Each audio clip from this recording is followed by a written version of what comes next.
मित्रों, ये मेरी श्रृंखला भारत में खुशियों के पद चिन्ह का दूसरा भाग है।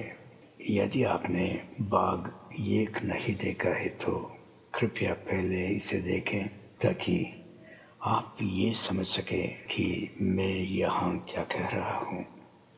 आज हम विशेष रूप से कश्यप के बारे में बात करने जा रहे हैं जो बाइबल के कुश हैं।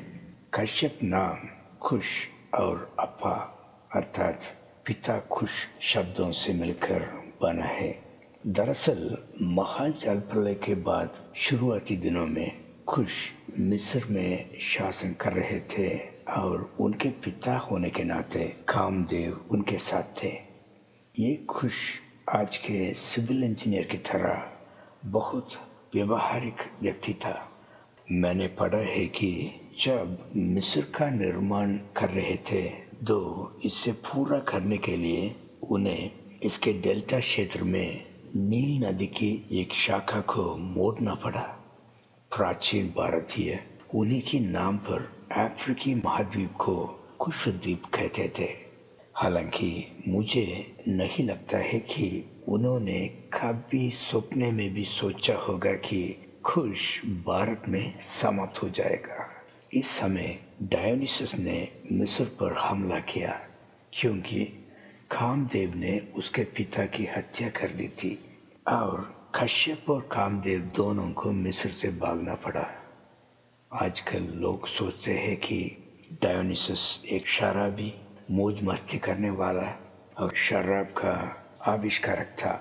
ये बिल्कुल गलत है। बहुत से लोग नहीं जानते हैं कि जिस मिस्राइम के नाम पर आज भी मिस्र को मिस्र कहा जाता है उसे डायोनिसस ने ही इतिहास में इतना महान बनाया था।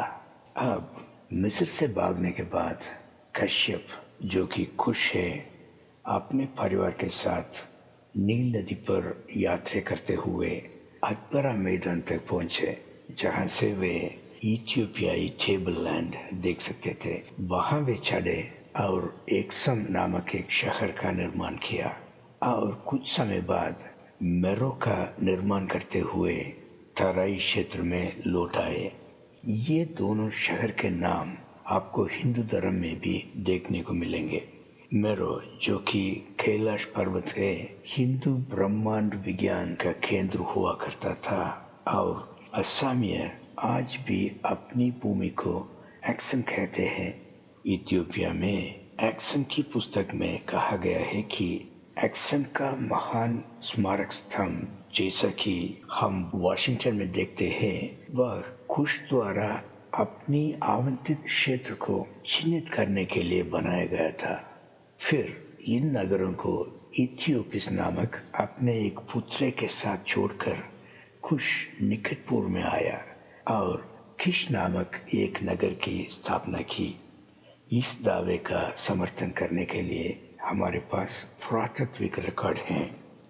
सुमेरियन राजाओं की सूची में लिखा है कि बाढ़ के बाद जब राज्यशाही दूसरी बार स्वर्ग से उतरी तो किश राज्य गद्दी बन गया।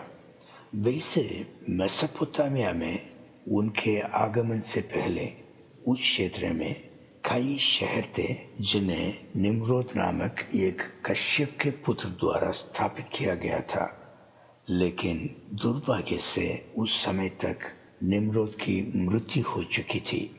जल अप्सरा इनैना ने उसे मार डाला था। हिंदू धर्म में निम्रोद को भगवान शिव के नाम से जाना जाता है और वह अपने समय के सबसे लोकप्रिय व्यक्ति थे। वह एक विशालकाय व्यक्ति था।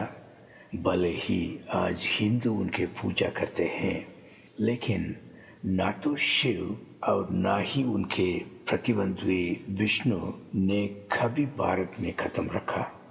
उन्होंने 99 शहर से शासन किया जो आधुनिक इराक का मोसुल शहर है। अब कश्यप पर वापस आते हुए वह निकटपुर में भी बहुत लोकप्रिय थे। क्या आप जानते हैं कि कैस्पियन सागर का नाम भी उन्हीं की नाम पर रखा गया है? भारतीय वृत्तांतों में कैस्पियन सागर को कश्यप समुद्र कहा जाता है। उन्होंने उस क्षेत्र में महाजल प्रलय द्वारा छोड़े गए स्थिर जल निकायों को जोड़ा और उन्हें एक बड़े समुद्र में बदल दिया। इस बीच सरगोन महान ने किश की भूमि पर कब्जा कर लिया जो उसके पूर्वजों की थी। फिर खुश, उनके पुत्र राम और साथी कृष्ण जैसे उनके लोग भारत में चले आए और इसके विभिन्न हिस्सों पर शासन करना शुरू कर दिया।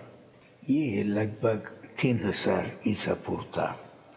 भारत में भी कुश ने जलमग्न कश्मीर घाटी को सुखा दिया और इसे लोगों के लिए रहने योग्य बनाया, जिसके लिए कश्मीर का नाम उनके नाम पर रखा गया है। जैसा कि मैंने पहले कहा, राम कुश के पुत्र थे और राम के पुत्र को उनके दादा के नाम पर कुश कहा जाता था, जैसे कि हम रामायण में देखते हैं। बाइबल वंशावली को देखने से ये स्पष्ट हो जाएगा। यहाँ नूह है जो मनु है और उसका पुत्र हाम अर्थात कामदेव था। फिर हाम यानी कामदेव का कुश नाम का एक पुत्र हुआ और कुश का पुत्र राम था और उसके पुत्र का नाम उसके दादा के नाम पर कुश था। इतिहास बहुत स्पष्ट है। हालांकि हिंदू धर्म कुश को आम लोगों से छुपाता है। वे उन्हें कश्यप मुनि कहते हैं और इस प्रकार वे उन्हें रसातल से आए हुए ऋषि बनाते हैं। वह ये भी कहेंगे कि वह ऋषि मार्ची के पुत्र थे जो ब्रह्मा के मन से पैदा हुए थे। कुछ अन्य समय में वे कहते हैं कि वह स्वयंभू मनु का पुत्र था जो स्वयं निर्मित था, लेकिन आमतौर पर लोग उन्हें भगवान राम के पिता दशरथ कहकर बुलाते हैं, जिसका सीधा सा अर्थ है वह जिसके पास 10 रथ हो। इस पर कुश का नाम छुपा हुआ है। वे हिंदू धर्म की अफ्रीकी मूल को छुपाने के लिए ये सब करते हैं। यदि जापानी और चीनी बौद्ध धर्म के भारतीय होने से शर्मिंदा नहीं हैं, तो मुझे समझ नहीं आता कि हिंदू धर्म को अपने मूल से क्यों डरना चाहिए। ये मेरा वीडियो देखने के लिए बहुत बहुत धन्यवाद दोस्तों। परमेश्वर आपका भला करे।